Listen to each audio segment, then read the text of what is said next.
पूर्णी बहुत ही समझदार और आदर्श हाउसवाइफ है। उसका पति अरविंद एक इंश्योरेंस एडवाइजर है। उनकी शादी को अभी कुछ ज्यादा दिन नहीं हुए हैं। वो दोनों एक दूसरे के साथ बहुत ही खुश रहते हैं। पूर्णी अपनी माँ के यहाँ से लौटकर घर आती है तो दरवाजा एक लेडीज खोलती है जो अरविंद की दोस्त थी। अरविंद उससे बातें करता तो पूर्णी को बहुत बुरा महसूस हुआ। उसे अपने पति से कोई शिकायत नहीं है। एक दिन पूर्णी कपड़े धो रही थी तब उसे अरविंद की शर्ट से लेडीज परफ्यूम की सुगंध आती है, जिससे उसे थोड़ा शक होता है, पर वो उसे ज्यादा सीरियस नहीं लेती। तभी एक दिन पूर्णी की कजिन सिस्टर इंटरव्यू देने शहर आई थी, इसलिए वो उसके ही घर पर आ जाती है। पूर्णी मार्केट गई थी, तभी अरविंद मौका पाकर दिव्या के साथ बैटिंग करने की सोचता है। वो दिव्या के पास जाता है कि तभी वो गर्म पानी से भरा बर्तन उसके ऊपर डाल देती है, जिससे उसका सिर स्लैब से टकराया और वो बेहोश हो गया। तब तक पूर्णी आ जाती है। वो अरविंद को देख ही रही होती है कि तभी एक कॉल आता है। उसमें एक लड़की कहती है, जान मैं प्रेग्नेंट हूँ। इतना सुनने के बाद वो अरविंद को हंसिया से मार देती है। पूर्णी अरविंद को मार चुकी थी, उसके बाद बॉडी को फ्रिज में रख देती है। फिर खुद को ऐसा दिखाने की कोशिश कर रही थी मानो कुछ हुआ ही न हो, सब कुछ नॉर्मल हो। अरविंद की मौत को अब 3 दिन बीत चुके थे तब पूर्णी के घर पर एक लड़की आती है। ये वही थी जिसका कॉल अरविंद के फोन पर आया था और वही सुगंध भी उसके पास से आ रही थी जो कुछ दिन पहले उसने अरविंद की शर्ट से नोटिस की थी। नैना अरविंद के बारे में पूछती है तो पूर्णी कहती है कि वो काम के सिलसिले में बाहर गए हैं। फिर वो अरविंद के ऑफिस भी जाती है, वहाँ भी उसका कुछ पता नहीं चलता। अब नैना को कुछ अजीब सा महसूस होता है, इसलिए वो अरविंद के फ्लैट के बाहर खड़ी रहती। पूर्णी उसे देख लेती है। तभी पूर्णी अरविंद के फोन से नैना को कॉल करती है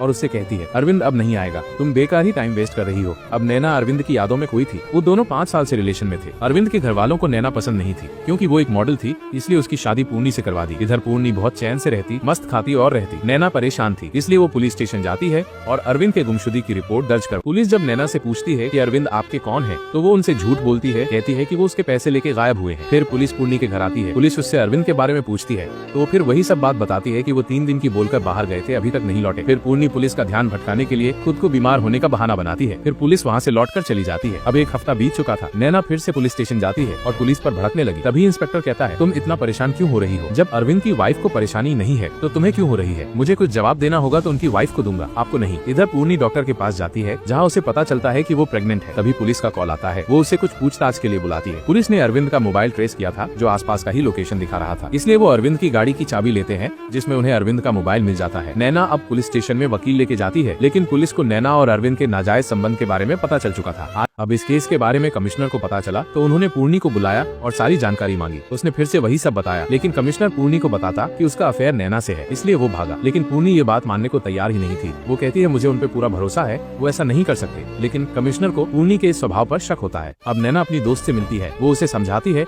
कि अरविंद को भूल जाए, किसी और लड़के से शादी कर ले। तभी नैना के पास कमिश्नर का कॉल आता है। वो अरविंद और पूर्णी के रिश्ते के बारे में पूछता है। वो कुछ जवाब नहीं देती। अब नैना से रहा नहीं जाता, इसलिए वो पूर्णी से मिलने चली जाती है। वो उसके सामने रोती है और फिर वहाँ से चली जाती है। इधर कमिश्नर नैना के घर आता और उसके साथ जबरदस्ती करने लगता है। अब पूर्णी भी परेशान थी, इसलिए वो उसके पीछे नैना के घर जाती है और सारी सच्चाई बताती है कि अरविंद उसकी बहन के साथ भी गलत काम करना चाहता था, इसलिए उसने उसे मार दिया। लेकिन तभी फ्रिज से कमिश्नर की भी